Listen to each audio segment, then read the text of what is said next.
Hello दोस्तों, तो we'll be starting with our anthropology optional today.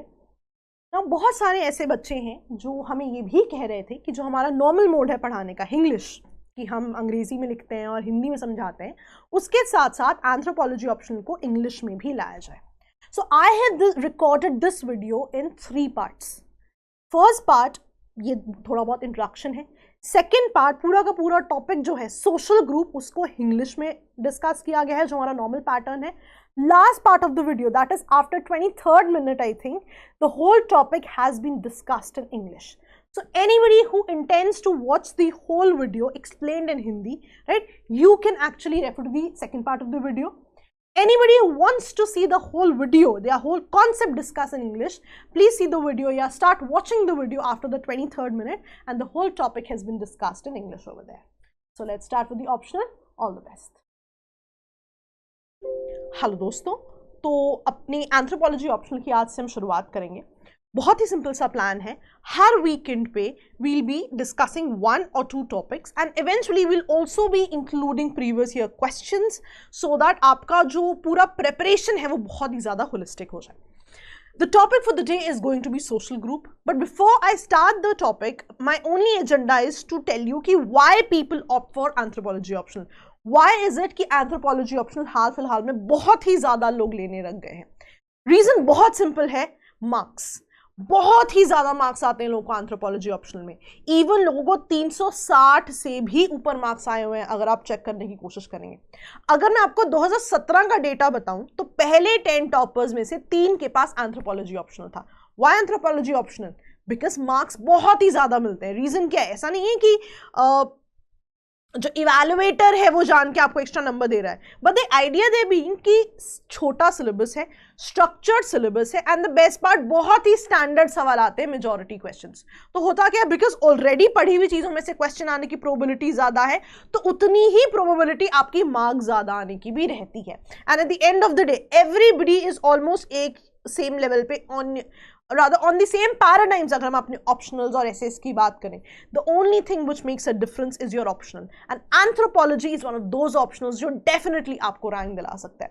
rather हो सकता है कई लोग GS में थोड़ा कम स्कोर कर लें, because anthropology में because आप बहुत ज़्यादा स्कोर कर सकते हो, स्कोप बहुत ज़्यादा है एक्स्ट्रा मेहनत करके स्कोर करने का, तो ये आपके GS के मार्क्स को भी कॉम्पनसेट कर सकता है. And imagine a situation where you prepared very well for all the GS papers and you get more marks in anthropology, तो आपकी जो रैंक्स है वो जो है लीप्स एंड बाउंड से बेटर हो जाती है. That is one of the reasons that people go for this particular option. Irrespective of आपका साइंस का बैकग्राउंड है, ह्यूमैनिटीज का बैकग्राउंड है, कोई फर्क नहीं पड़ता. वेरी सिंपल कॉन्सेप्ट्स, ठीक है, और very simple to attempt in your examination because straightforward सवाल आते हैं. ठीक है जी. तो let's start up with our first topic. बहुत ही सिंपल टॉपिक है आज का, सोशल ग्रुप्स. क्या होते हैं सोशल ग्रुप्स? ठीक है, मीनिंग से शुरू करते हैं सिंपल तरीके से. सोशल ग्रुप क्या है? अगर आप यहां पे देखें, social group is a collection of individuals who interact with each other with a common set of objectives in similar activities. ठीक है, सिंपल सी बात समझो. सोशल ग्रुप के लिए सबसे पहली चीज इंपॉर्टेंट क्या है? A collection of individuals. Right?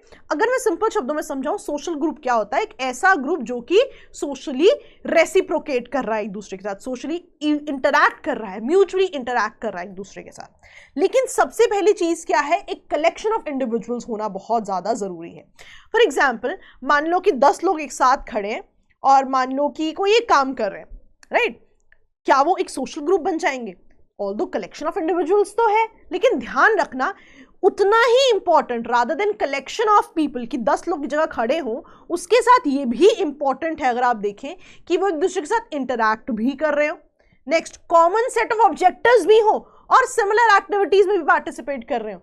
10 लोग एक रोड पे खड़े, क्या वो एक ग्रुप बन जाएंगे? जरूरी तो नहीं कि उनके पास कॉमन सेट ऑफ ऑब्जेक्टिव्स हो, या जरूरी नहीं है वो एक दूसरे के साथ इंटरैक्ट कर रहे हैं. तो इसका मतलब है कि even though they collection of individuals, लेकिन अगर बाकी कंडीशन सेटिस्फाई नहीं होती तो they are not a part of the particular group.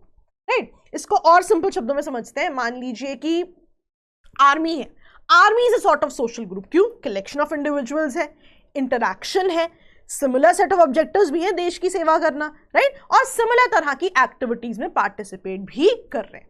Similarly political groups होते हैं, right? Similar like a connection of individuals interact with each other, common objectives भी हैं और similar activities भी हैं. Religious groups, again social group, कि एक set of individuals हैं, interact भी कर रहे हैं, कॉमन सेट ऑफ ऑब्जेक्टिव्स है अपने रिलीजन को प्रोपोगेट करना और सिमिलर तरह की एक्टिविटीज में इन्वॉल्व हो रहे हैं, राइट? ये सिंपल सी चीज है. ऐसा नहीं है कि just by 10 people standing together वो एक सोशल ग्रुप बन जाएगा, राइट? अब इसमें भी बहुत सारी कंडीशंस हैं, हम आगे जाके पढ़ेंगे कि ग्रुप नॉर्म्स होने चाहिए, कुछ और चीजें वील सी लेटर. फिलहाल आप एक बेसिक डेफिनेशन समझो कि कुछ कलेक्शन ऑफ इंडिविजुअल्स होना चाहिए, इंटरैक्शन होना चाहिए, रेसिप्रोकेशन होना चाहिए, कॉमन सेट ऑफ ऑब्जेक्टिव्स हो और कुछ सिमिलर तरह की एक्टिविटीज हो, तभी आप क्वालिफाई होते हो to be a social group. Let's say कि हम 10 फ्रेंड्स हैं और हमने डिसाइड किया हम तो क्रिकेट का मैच देखने जाएंगे. जस्ट बिकॉज हम साथ में जा रहे हैं doesn't make us a social group, right? क्योंकि हो सकता है हम कलेक्शन ऑफ इंडिविजुअल्स हैं, राइट? सिमिलर एक्टिविटीज हो रही है, लेकिन क्या हमारे कॉमन सेट ऑफ ऑब्जेक्टिव्स हैं? डिफरेंट हो सकते हैं, राइट? तो एवरी ग्रुप वेल डिफाइंड होता है, राइट? और वेल सॉर्ट ऑफ नॉर्म्स होते हैं इनके, जिनसे जब आप एसोसिएट होते हो आप एक सोशल ग्रुप कहलाते हो. आगे और डिटेल में पढ़ेंगे इसे. अब अगर मैं और थोड़ी फॉर्मल मीनिंग में जाना चाहूं तो सोशल ग्रुप क्या एलिमेंट है? पहला, aggregation of 2 or more individuals. Now the word aggregation is very important. Anthropology में एग्रीगेशन अपने आप में एक कॉन्सेप्ट है. एग्रीगेशन क्या होता है? जब लोग फिजिकल प्रॉक्सिमिटी में तो एक साथ खड़े होते हैं, लेकिन उसके अलावा हम बात नहीं करते. तो कभी भी मान लो कुछ लोग फिजिकल प्रॉक्सिमिटी में खड़े हैं, irrespective of their objectives match कर रहे हैं नहीं कर रहे हैं, उनके सिमिलर एक्टिविटीज मैच कर रही है नहीं किए, लेकिन physical proximity of a group, right? They are refer to as your aggregation. इसलिए पहला पॉइंट क्या कहता है? Aggregation of 2 or more individuals, की एक सेट ऑफ पीपल है. सेकेंड, डेफिनेट रिलेशंस, कि कुछ तो एक प्रॉपर डेफिनेट रिलेशन होना चाहिए, चाहे इन टर्म्स ऑफ ऑब्जेक्टिव्स हो, चाहे इन टर्म्स ऑफ कि उस ग्रुप के कुछ नॉर्म्स है वो फॉलो हो रहे हो, एंड एक म्यूचुअल अवेयरनेस होनी चाहिए. Again reciprocation, mutual awareness about each other. Army की बात करते हैं, aggregation of 2 or more individuals, definite relations है, म्यूचुअल अवेयरनेस है, आपको पता है किसका क्या ऑब्जेक्टिव है, आपको पता है ऑब्जेक्टिव्स के हिसाब से क्या काम करना है, आपको पता है कि what are the rules that are to be followed. और अगर रूल्स फॉलो नहीं होते तो क्या होता है? People are banished from the social group, right? For example, इसको एक और अच्छी तरह से समझो. अगर मैं आर्मी की बात करूं, एक वी फीलिंग होती है कि हम हैं, हम साथ में. आपने देखा है what happens is, so anybody who's not from the army background, right, उनको आप लोग क्या रेफर करते हो? सिविलियंस. नॉट आप लोग, लेट्स से कि अगर मैं आर्मी में हूं एंड समबडी, या नॉट आर्मी, लेट्स से कि आर्म फोर्सेस की बात हो रही है, तो आर्म फोर्सेस के बाहर जितने भी लोग हैं, राइट, आप उन्हें, लेट्स से कि अगर मैं आर्म फोर्सेस में हूं, मैं उन्हें कैसे रेफर करूंगी? सिविलियंस. ये जनरल सा नॉर्म है ना, लिखा कहीं नहीं हुआ, बट जनरल नॉर्म है कि ऐसा होता है. इसका मतलब क्या है?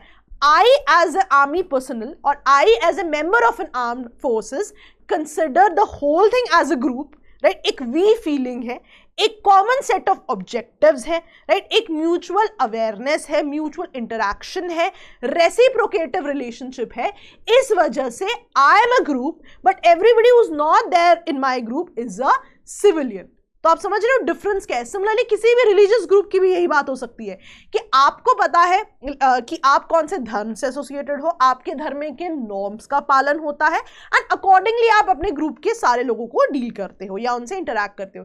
लेकिन मान लीजिए आपके पास कोई ऐसा इंसान आ जाए जो कि आपके रिलीजियस ग्रुप का पार्ट ही नहीं है. मान लीजिए आप रिलीजन एक्स को बिलोंग करते हैं और कोई रिलीजन वाई का बंदा आपके पास आ जाता है. Do you treat them with the same respect और do you treat them with the same reaction? Right? Social grouping की बात है कि मेरे लिए मेरे रिलीजन के लोग आ we, rest everybody is from a different religion. वो एक डिफरेंट सोशल ग्रुप का पार्ट है, मेरे सोशल ग्रुप का पार्ट नहीं है. ये चीज बहुत ज्यादा इंपॉर्टेंट है. ठीक है जी, याद रहेगा, सिंपल था. एग्जाम्पल से आई होप आपको समझ में आ गया होगा. अब ऑफिशियली जो इनके कैरेक्टरिस्टिक्स है जो एंथ्रोपोलॉजी में पढ़ाए जाते हैं उनको पढ़ते हैं. आप देखोगे जो अभी हमने 4 बातें की वही चीजें हमें एग्जाम में जो है रेप्लिकेट करनी है. फॉर एग्जाम्पल अगर हम कैरेक्टरिस्टिक्स की बात करें, राइट, अगर हम यहाँ पे आए, कलेक्शन ऑफ इंडिविजुअल, सबसे पहला टॉपिक क्या था आपका?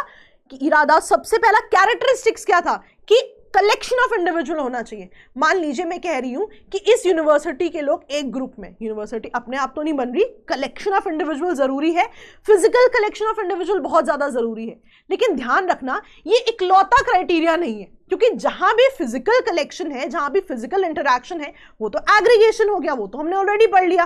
तो इंपॉर्टेंट क्या है समझना यहां पे कि only satisfying one or two criteria या one or two characteristics of a social group is not what defines a social group. जितने भी characteristics हैं, जितनी भी requirements हैं, जब वो fulfill हो जाएंगी तभी आप एक social group बनोगे. एक या दो characteristics जो है अगर आपके fulfill होंगे आप social group नहीं बन सकते. So even if you are a collection of individuals, you are not a social group. क्यों?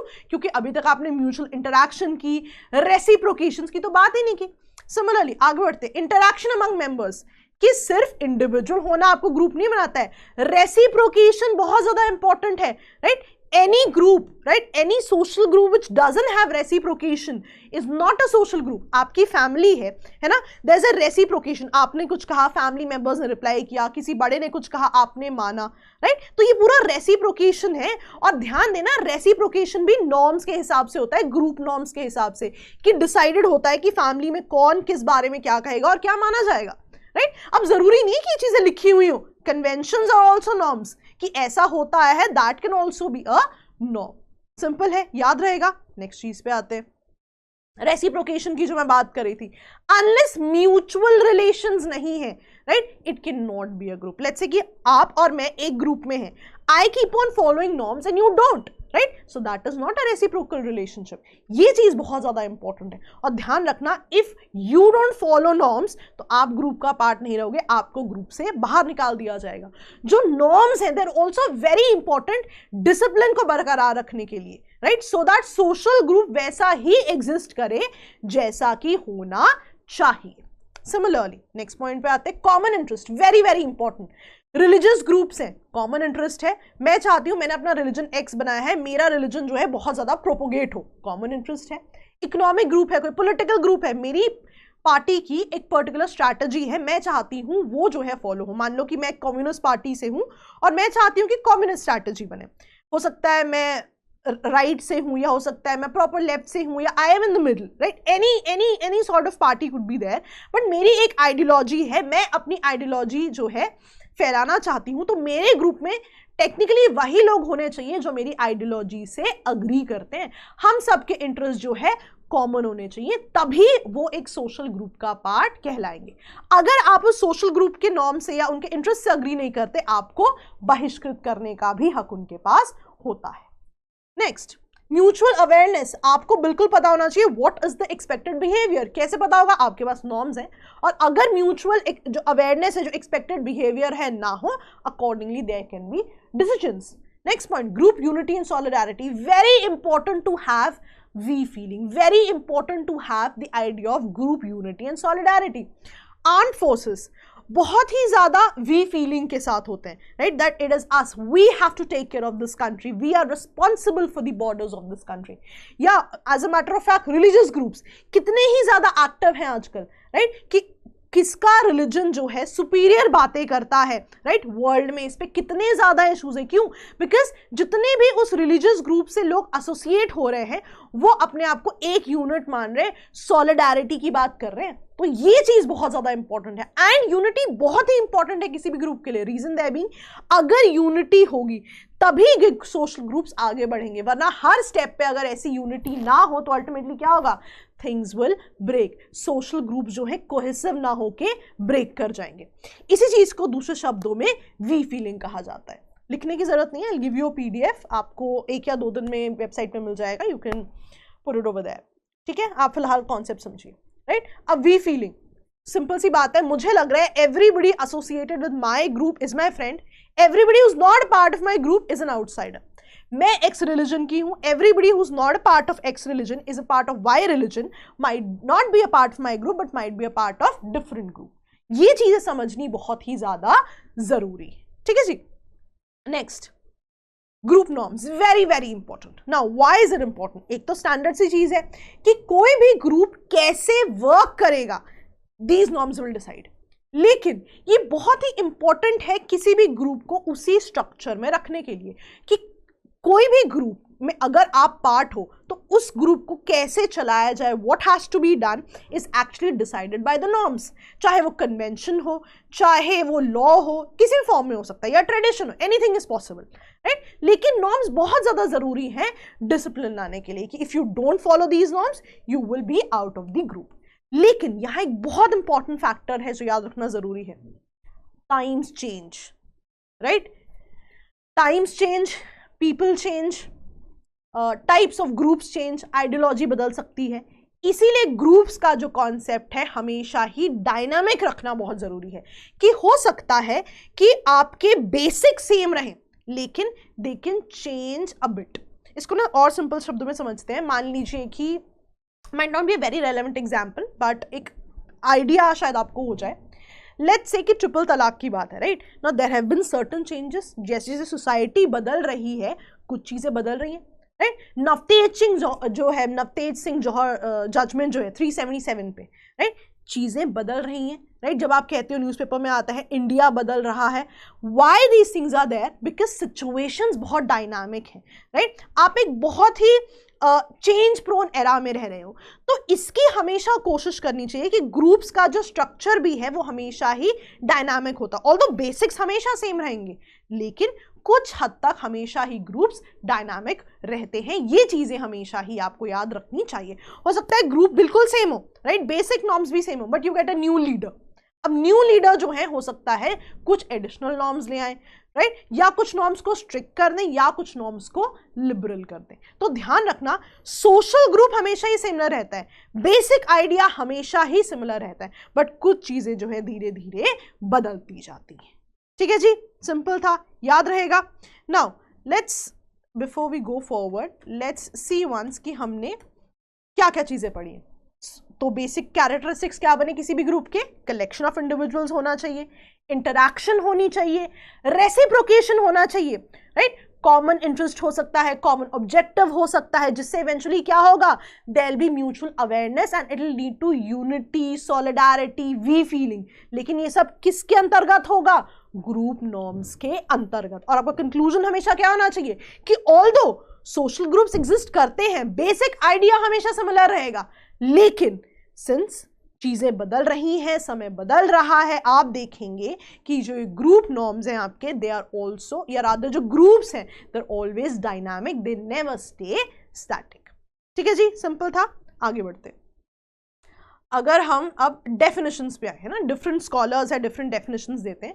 टेक्निकली हमें शायद शुरुआत डेफिनेशन से करनी चाहिए थी, बट अगर आपको मीनिंग पता हो, कैरेक्टरिस्टिक्स पता हो, तो डेफिनेशन समझनी और आसान हो जाती है। ठीक है, अब डेफिनेशन की बात करते हैं। मैकाइवर जी क्या कहते हैं? मैकाइवर जी कह रहे हैं any collection of human beings who are brought into a social relationship with each other, social group है। कोई भी सेट ऑफ ह्यूमन बीइंग्स हो जिनमें आपस में क्या है? सोशल रिलेशनशिप है। Social relationship as an mutual interaction, mutual reciprocation, we feeling, right? ये सब चीजें आपकी सोशल इंटरैक्शन का पार्ट बन जाती हैं। This is the easiest definition, right? So कभी भी अगर आपको एक टफर डेफिनेशन याद ना हो जाए, दिस इज वन डेफिनेशन जो आपने डेफिनेटली याद रखनी है। ठीक है जी? Yes, the name of the thinkers are very important. Other इन नामों की जो है यू गेट एडिशनल मार्क्स कि आपने किसकी डेफिनेशन कोट की है। सो मैकाइवर जी की आप बात याद रखेंगे, राइट? नेक्स्ट, ऑकबर्न एंड निमकॉफ जी ये क्या कह रहे हैं? whenever two or more individuals come together and they influence each other, वो एक सोशल ग्रुप है। अग्रीड है जी? टू और मोर इंडिविजुअल्स फिजिकल प्रॉक्सिमिटी में टुगेदर आ गए और इन्फ्लुएंस कर रहे हैं। Influence via what? Influence via interaction, influence via reciprocation, influence via following the norms, influence via the feeling that we are a part of the group, so we are supposed to do everything which is always in the interest of the group। कितनी simple सी बात है। तो ये चीजें आपने याद रखनी है। तो हम यहाँ पे चार जो है डिफरेंट जो है लोगों की डेफिनेशंस पढ़ेंगे, आप कोई दो याद कर सकते हैं। Similarly third one, Marshall Jones ji ये कहते हैं सोशल ग्रुप इज टू और more people between whom there's an established pattern of interaction। बिल्कुल सही बात है, established pattern ही है। एक रिलीजियस ग्रुप है जिसकी XYZ नॉर्म्स है, XYZ तरह के लोग उससे इंटरैक्ट करते हैं। पता है कि इस ग्रुप में ऐसा ही आपको रिएक्ट करना है, ऐसा ही आपको इंटरैक्ट करना है, ऐसी ही आपकी म्यूचुअल इंटरैक्शंस होनी चाहिए, because you are a part of that group. आप हैं एक पर्टिकुलर ग्रुप में जो कि एक्स रिलीजन का पार्ट है, so you suppose to behave like that, right, क्योंकि आप एक सेट ऑफ नॉर्म्स को फॉलो कर रहे हो, एक एस्टैब्लिश पैटर्न ऑफ इंटरैक्शन है, उसी को फॉलो किया जाता है, दैट इज सोशल ग्रुप। तभी मैं आपसे कह रही थी कि अगर मैं और मेरे फ्रेंड्स आज डिसाइड कर दे कि आज हम फुटबॉल मैच देखने जाएंगे, तो हमें ग्रुप नहीं बन जाते, बिकॉज सोशल ग्रुप सिर्फ 10 लोगों का एक साथ आना नहीं है, that is aggregation, right, reciprocation, interaction, group norms, we feeling, unity, solidarity, ये सभी चीजें जब तक एक ग्रुप का पार्ट ना हो तब तक it will not become a social group. Typically जो ऑप्शनल वाइज आपको चीजें पता होनी चाहिए वो चीजें बहुत ज्यादा इंपॉर्टेंट है। Sherif and Sherif ji, now this is one of the definitions जो कि डेफिनेटली आप कोट कर सकते हैं, the first one and the fourth one, most important ones. A group is a social unit, बिल्कुल जी सोशल यूनिट है, which has a number of individuals, बिल्कुल जी सही, a lot of individuals are supposed to be there, aggregation की बात की थी हमने। defined status and role relationship, बिल्कुल जी defined status है, defined role है, family है, defined है कि this is father, this is mother and these are children, right? आपके offsprings are supposed to be your children, या उनका behavior कैसा होगा, right? तो ये सब चीजें already defined ही तो हैं, set of values, set of norms, सब कुछ ही defined है, लेकिन last line is important, at least in the matters of consequence to the group. Now this is very important. यहां से हमें एक ना नई चीज पता लगती है, क्या कि मेरा behavior towards a group, right, has to be only in consequence of that group. मैं एक ही ग्रुप का पार्ट तो नहीं हूं ना, मैं बहुत सारे ग्रुप्स की पार्ट हूं। हो सकता है मैं एक आर्म्ड फोर्सेस में हूं, लेकिन I have a family as well, मैं फैमिली का भी एक सोशल ग्रुप का पार्ट हूं, राइट। सिमिलरली हो सकता है मैं किसी रिलीजियस ग्रुप का भी पार्ट हूं, राइट। सिमिलरली मैं आर्म फोर्सेस की भी पार्ट हूं। तो हर ग्रुप में मेरा एक सेट सॉर्ट ऑफ बिहेवियर है, सेट सॉर्ट ऑफ नॉर्म्स है। तो whenever I have been called in context of one group, right, तो मेरा बिहेवियर, मेरे value system should be in consequence to that group. जब आप बोलोगे कि मैं दूसरे ग्रुप का पार्ट हूं which is a religious group, now social group in context of religious group, जो मेरा पाथ है या जो मेरा कॉन्सिक्वेंस है या जो मेरा वैल्यू सिस्टम है वो उस ग्रुप के हिसाब से होना चाहिए। इसका मतलब है बहुत बड़ी इंपॉर्टेंट चीज बता रहा है कि आप एक साथ बहुत सारे सोशल ग्रुप्स का भी पार्ट हो सकते हो, लेकिन डेफिनेशन वाइज हम एक ही सोशल ग्रुप की बात करते हैं, राइट। तो शेरिफ एंड शेरिफ क्या कह रहे हैं कि ऑल्दो यस डिफाइंड स्टेटस है, डिफाइंड वैल्यू सिस्टम है, डिफाइंड बिहेवियर है, लेकिन only in consequence to that particular group, not to anything else। याद रहेगा, सिंपल था, डेफिनेशन की बात है, वेरी सिंपल टू राइट। तो आप देख रहे हो, अब अगर आपको क्वेश्चन आ जाए सोशल ग्रुप पे लिखने के लिए, आपको सारे के सारे कैरेक्टरिस्टिक्स याद हो गए, अब आपको उसको दोबारा रिवाइज करने की भी जरूरत नहीं है। The only thing that you to do in the exam is उसको स्ट्रक्चर्ड वे में लिखना। स्ट्रक्चर्ड कैसे लिखोगे? बिल्कुल इंट्रोडक्शन में आप मीनिंग लिख दोगे, जो हमने सबसे पहले पढ़ा था कि there is an aggregation, right, there has to be certain sort of reciprocation and X Y Z. इसके बाद कैरेक्टरिस्टिक्स नहीं लिखोगे, आप लिखोगे डेफिनेशन। सबसे पहले हमने क्या लिखा? मीनिंग, उसके बाद हमने लिख दी डेफिनेशन, देन कैरेक्टरिस्टिक्स पे आ जाओ। कंक्लूजन क्या होगा, जो मैंने आपको सबसे इंपॉर्टेंट बात बताई थी कि याद रखने वाली बात है, वन शुड रिमेंबर कि groups are never static, they are always dynamic as per the, जैसे कि सोसाइटी आपकी बदलती जाएगी। सिंपल था, कोई भी दिक्कत नहीं आनी चाहिए आपको। इसी तरह से सारी ही चीजें सिंपल हैं। दी ओनली थिंग इज कि आपको स्ट्रक्चरली पढ़नी है कि किसके बाद क्या पढ़ना है, सो दैट चीजें सिंपल होती जाए। इवेंचुअली आप देखेंगे, हम पढ़ेंगे ग्रुप्स का क्या इंपैक्ट है, कुछ प्राइमरी ग्रुप्स होते हैं, कुछ सोशल ग्रुप्स होते हैं, तो इन सब चीजों पे हम डिस्कस करेंगे, राइट, कि क्यों होते हैं ग्रुप्स। आप आगे जाके पढ़ोगे कि मैन का नेचर ही ग्रेगेरियस होता है, राइट, उनका नेचर ही होता है to form groups, right. Groups क्यों फॉर्म होते हैं, इनके बारे में भी हम कुछ बातें करेंगे इवेंचुअल लेक्चर्स में। तो that was all for the day. और कोई भी इश्यूज हो, कोई भी doubts, you can always ask in the comment section. Apart from that, या that will be all from my end. I will be starting the English version in some time. Okay दोस्तों, bye bye. Hello friends, we'll be starting with your anthropology optional today. The idea being very simple. What we intend to do is, we intend to discuss one concept every week. Eventually we'll be adding certain previous year questions to your concepts as well, so that you can prepare everything in advance before your mains. Now, before I start the topic for the day, as you can see, is a social group. The idea is very simple. For a minute or two, I want to discuss why anthropology optional. Why anthropology optional? Because this optional fetches you a lot of marks. People have scored more than 360 in this optional, which is a very good score. आप देखेंगे कि a lot of toppers end up getting more than 300 marks. Why? Reason they are being very simple optional, very limited syllabus, very structured set of questions. Generally, the questions are very straightforward, so it becomes very easy for you to answer. It doesn't matter if you're from science background or you're from social sciences background, it doesn't matter. This optional is very, very, let's say, easy to prepare, right? Easier than any other optional because it has limited syllabus and you get very, very good marks, right? As I already told you, in 2017, if you see, there were top 10 people. Out of top 10 people, 3 people were from anthropology optional. Why? Again, very, very scoring optional. So you should definitely give it a try. We'll be discussing one topic today, which is social group. So I'll be discussing the topic in detail. We'll be discussing the meaning first, but we'll come to the definitions part in the end. Usually what happens is people usually start with definitions, but the agenda is very simple. First you understand the concepts. That will help you in understanding the definition in a better way. Okay? So let's start with the topic. What's a social group? If I talk about the meaning, it says a social group is a collection of individuals. Collection of individuals is not only important criteria, rather not the only important criteria. 10 people can stand here just now, 10 people can stand out road, right? They can stand on road, they can stand on stairs. Will that become a social group? No. Only a collection of individuals is not the important thing. The other important things should also be taken into consideration. There should be collection of individuals. They should be interacting with each other. The idea of mutual interaction, the idea of reciprocation is also very important, but that is not the only criteria again. You should have the same set of objectives, you should be doing the similar activities. For example, let me explain it even more, rather explain in a more simplified way.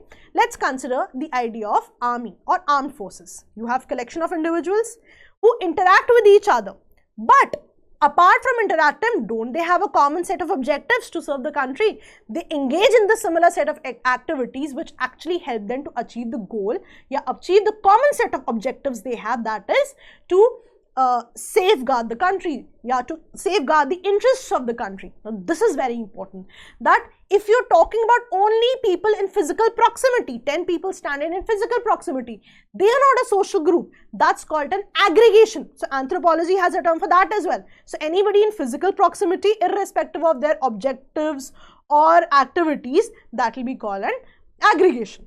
The important thing is they should be interacting with each other, they should have common set of objectives, similar activities, just like armed forces, right? Similarly, now let me discuss another set of meanings which are there. The first thing says it is an aggregation of 2 or more individuals. What did I tell about aggregation? Physical proximity.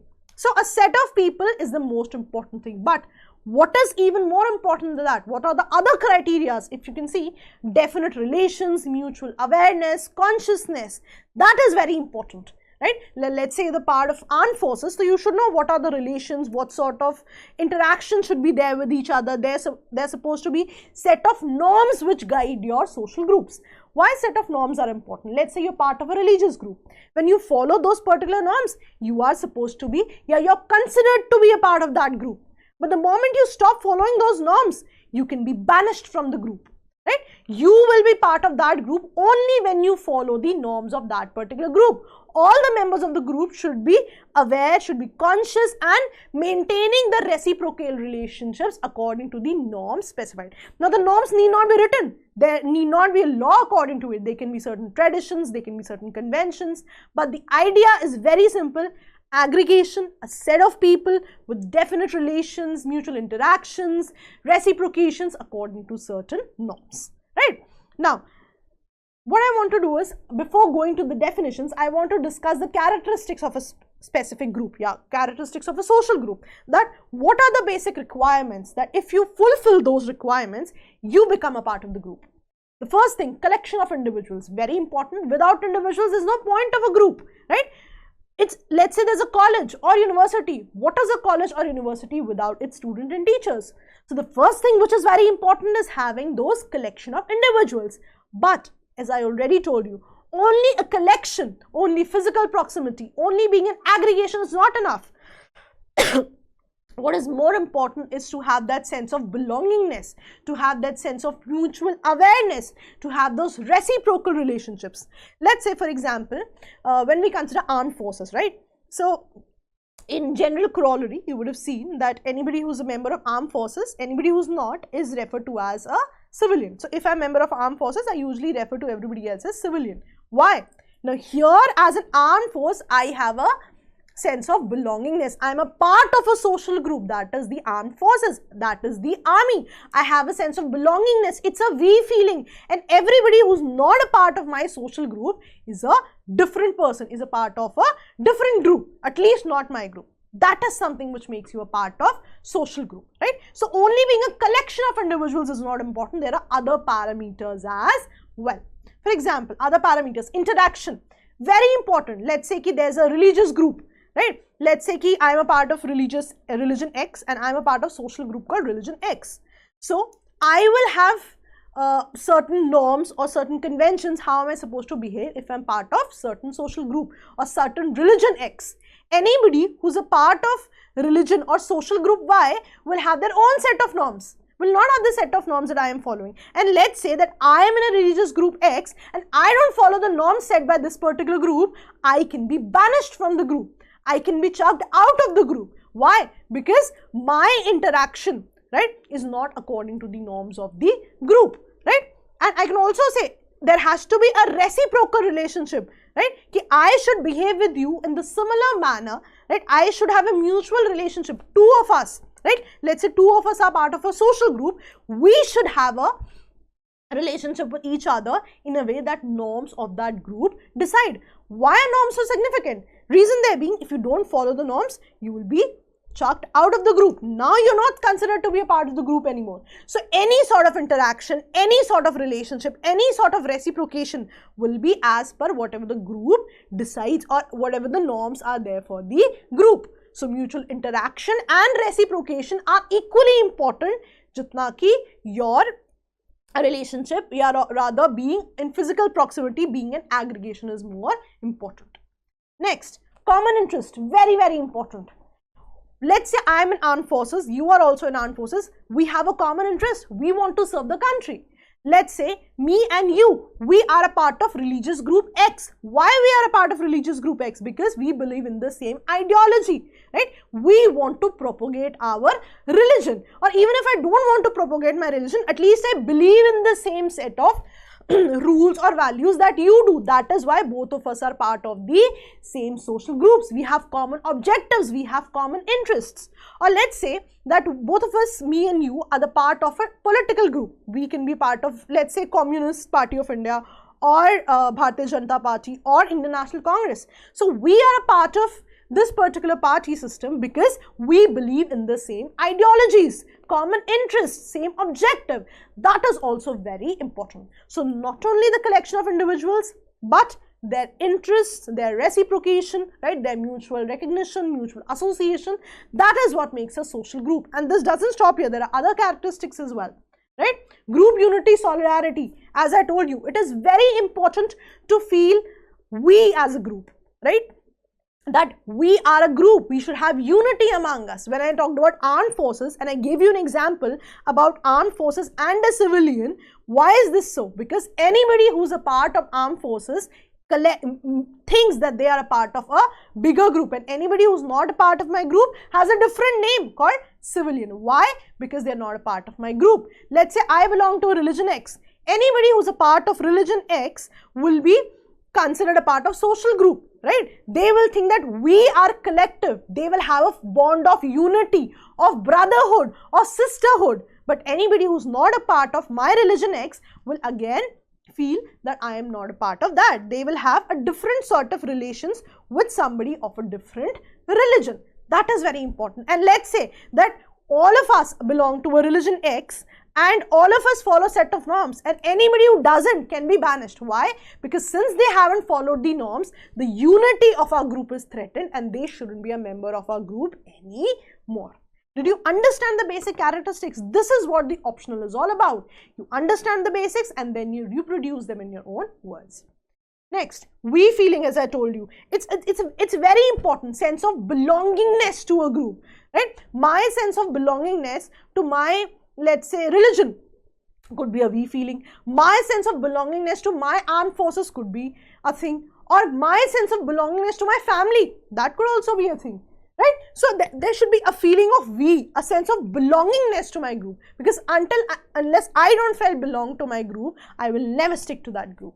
So do you see, it's not about physical proximity, but it is about sense of belongingness, mutual interactions, common objectives, interests, and everything. That is why, let's say that I, with my 9 friends, decide that 10 of us will go to a match today. We'll go to a cricket match today. We don't make a group because we can satisfy a criteria or 2 from this list, but we don't fulfill all the criteria. That is very important. Next, group norms, very, very important. Every group is bound by certain norms. They need not be written, they need not be coded, there need not be a law about it, but they should be in the form of at least customs, if not written. If written, well and good, right? Why are they important? Because they actually helps the group to exercise some control over the members, that if you don't follow these norms, if you don't follow the discipline as given in the norms of the group, you can be banished or you can be punished. This is very important, right? So that you can differentiate that who is a member of the group and who is not.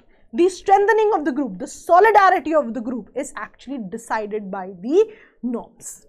Now, one very important thing, we've studied the basic characteristics of a social group, but one very important thing is, that is something that you have to remember. You can use this as your conclusion as well, that it is very important to note, although the basic criteria is the same, but the groups are never same. These social groups are not static, they are dynamic.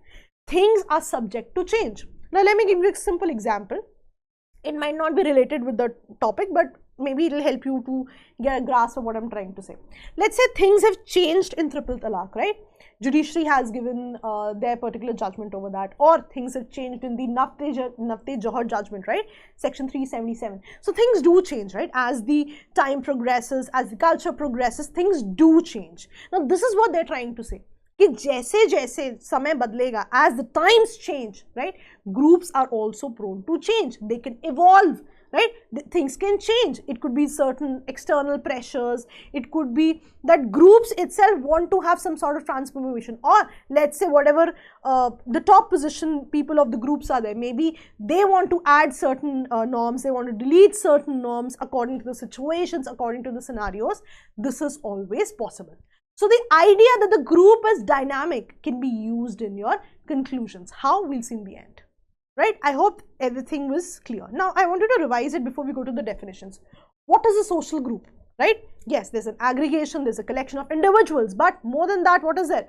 Interaction, mutual recognition, reciprocation, common interest, common objectives like a religious group, unity, we feeling, and most importantly, your group norms. Right? So now you know that only when one actually gets all the things given here associated with the group, that is when it is called a social group. Merely 10 people standing together will not make a group, right? Just because I decide with 10 of my friends to go to a mall, that doesn't make us a social group. Why? Because although we are a collection of individuals, but all other conditions are not fulfilled. Simple. I don't think that should be an issue at all now. Now, we'll go to the definitions. Now, different scholars have come up with different definitions. The first definition, the easiest one, right? Mukaiwa, what does he say? He says, any collection of human beings who are brought into a social relationship with each other. That's a social group. Very simple. This is what we've studied. A collection of human beings who are associated with each other in a sort of social relationship. There should be mutual recognition. There should be reciprocal relationship, right? So all these things what we've studied now are coming as a definition. Now, that is why I thought that definitions could be discussed in the end, so that now you could understand the definitions better. Now, this is one very simple definitions. If you can't remember the rest, at least you should remember this one, right? Then, according to Ogburn and Nimcoff, when two or more individuals come together and influence each other, they are supposed to be a social group. Yes, two individuals influencing. How influencing each other? By reciprocation, by mutual awareness, by following the norms which are given. Why? Because they are a part of the group which has similar objectives, similar interests, right? And accordingly, whenever they influence each other, right, that would be referred to as a social group. Next, what does Marshall Jones say? Marshall Jones says that two or more people with whom there's an established pattern of interaction. What does an established pattern of interaction mean? This is referring to the norms. That there are two or more people, when they are part of a specific group, X, Y, Z, this is how they're supposed to behave. right? This is how they're supposed to interact with each other. Why? Because every group is bound by certain norms. So this is what it says, that already an established pattern of interaction is there. When two or more people follow that specific part of interaction for a specific group, they are supposed to be called a social group. Simple, right? So let's say that anybody who becomes a part of 10 people who are a part of religion X, when they follow the same set of interactions, when they follow the same set of instructions, they become a part of that particular group, right? Next. And this is again very good definition. So the first one and this one, these two you can definitely remember. The middle ones, it's okay if you don't. Now what does it say? It says the group is a social unit which has a number of individuals, yes, we've discussed this, who have definite status and role relationships, definite set of values and norms. Simple. That is what we've studied. Any group, right? Definite set of value system. Why is definite set of value system? Because you have similar set of objectives, you have similar set of interests. That is why you're following a similar set of norms. So your behavior is already decided. Simple. That is what the definition says. Now the last line is very important. How? Now they say that these things might regulate the behavior of individual matter, but only in the matter of consequence of that particular group.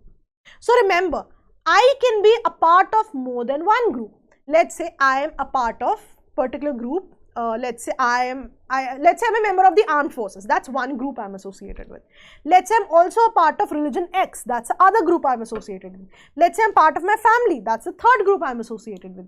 So my behavior in this particular group will always be an established set of pattern. In the second group, another established set of pattern. In the third group, another established set of pattern. So what it says is that a social group will have same set of norms, same set of values, but only in context of that particular group. So my behavior in some other group can be different as per the norms or the value system of that particular group. So the idea there being an individual can be a part of more than one social group at one point of time. Fine, I hope you understand the idea of social group. Eventually in the upcoming classes, we'll also discuss what's a secondary group, what's a primary group. We'll also be discussing how these group affects our lives, how these groups affect us as an individual. But we'll see them in the upcoming lectures. So that was all for the day, friends. Okay, thank you. Bye-bye.